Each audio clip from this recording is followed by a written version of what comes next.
আল্লাহ জানেন মানুষ পাপই করবে। আল্লাহ আপনাকে ট্রেলার দেখাবেন মানে হাইলাইটস এখানেই। যে তারা পরকালে জীবনে এরকম শাস্তি পাবে। তারা কেমন ছিল? বেশিরভাগই ছিল নিয়ম না মানা মুসলিম।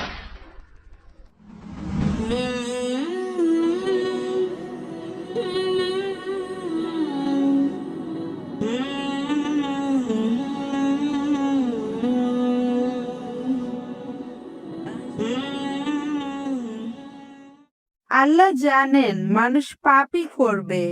যদি তাদের আবার পৃথিবীতে পাঠানো হয় দোজখের আগুনের স্মৃতিটা মুছে দিয়ে। এখন আল্লাহ কেন পৃথিবীর সব মানুষকে দেখালেন না যে তারা পরকালে জীবনে এরকম শাস্তি পাবে? তাহলে মানুষ সবকিছু নিজের চোখে দেখে আল্লাহকে ভয় করত আর সঠিক পথে চলতো। বোন খুব সুন্দর প্রশ্ন করেছেন যে আমরা যদি পরকালের জীবনে দোজখের আগুন সত্যি সত্যি দেখতে পেতাম সবাই তাহলে বিশ্বাস করত আর কেউ খারাপ কাজ করত না। কিন্তু আল্লাহ তাদের ফিরিয়ে নিয়ে স্মৃতি মুছে ফেলবেন না, কারণ তাহলে তারা আবার একই ভুল করবে। আল্লাহ তাদের এখানে দেখাচ্ছেন না কেন? খুব সুন্দর প্রশ্ন বোন। আল্লাহ এখানেও কিছু নিদর্শন দেখান। আল্লাহ পবিত্রকরণে বলেছেন দোজখের আগুন সম্পর্কে, কিন্তু অনেকে বলে আরে দোজখে কে যাবে, আগুন তো নাও থাকতে পারে। আমরা মনে করি বেহেশত আবার কোথায়, এই ব্যাপার নিয়ে পরে চিন্তা ভাবনা করবো। আরে এটা বিশ্বাস করি না, যদিও আল্লাহ বলেছেন, তবে আমরা সেটা বিশ্বাস করি না। এরপর ট্রেলার, আল্লাহ আপনাকে ট্রেলার দেখাবেন মানে হাইলাইটস এখানেই। যেমন ধরেন এইডস, আল্লাহ পবিত্রকরণে বলেছেন তিনি আগে শাস্তি দিয়েছেন অনেক জাতিকে, অনেক কম বা সম্প্রদায়কে তিনি পুরোপুরি ধ্বংস করে দিয়েছেন কমে লুত, এছাড়া অনেক কম। এখনকার দিনে আছে এইডস। 80 দশকের শুরু, 80 প্রথম দিকে। এটা একটা শাস্তি, আল্লাহর তরফ থেকে শাস্তি। অ্যাকোয়ার্ড ইমিউন ডেফিসিয়েন্সি সিনড্রোম, এটা একটা শাস্তি।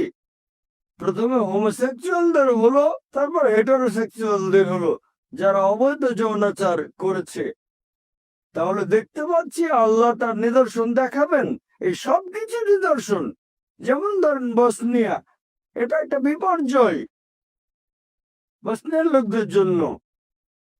দুই দিক থেকেই কিছু মানুষ অন্যায় করেছে, তারা ছিল মুসলিম। তারা কেমন ছিল? বেশিরভাগই ছিল নিয়ম না মানা মুসলিম, ইসলাম সম্পর্কে জানতো না।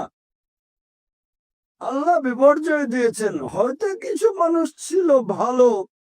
আর আল্লাহ বলেছেন যখন তিনি শাস্তি দেন সেখানে যারা পাপ করেনি তারাও শাস্তি পেতে পারে, তাদের জন্য এটা পরীক্ষা।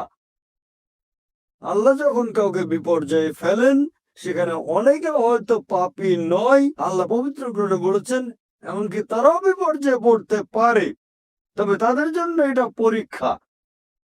তাদের জন্য পরীক্ষা বোন। এখন পৃথিবীতে কি ঘটছে দেখেন, কি ঘটছে বসনিয়াতে, তারপর অন্যান্য দেশে দেখেন, ইরাকে কি ঘটছে, এসবই হচ্ছে পরীক্ষা। কিন্তু আমরা এখানে কি করছি? আমরা বলি এটা তো বসনিয়াতে ঘটেছে, ভারতে কিছু হয়নি। ঘটনা ঘটেছে গুজরাটে, মাদ্রাজে কিছুই হয়নি। এই সবই নিদর্শন বোন। আল্লাহ এভাবে ট্রেলার দেখাচ্ছেন।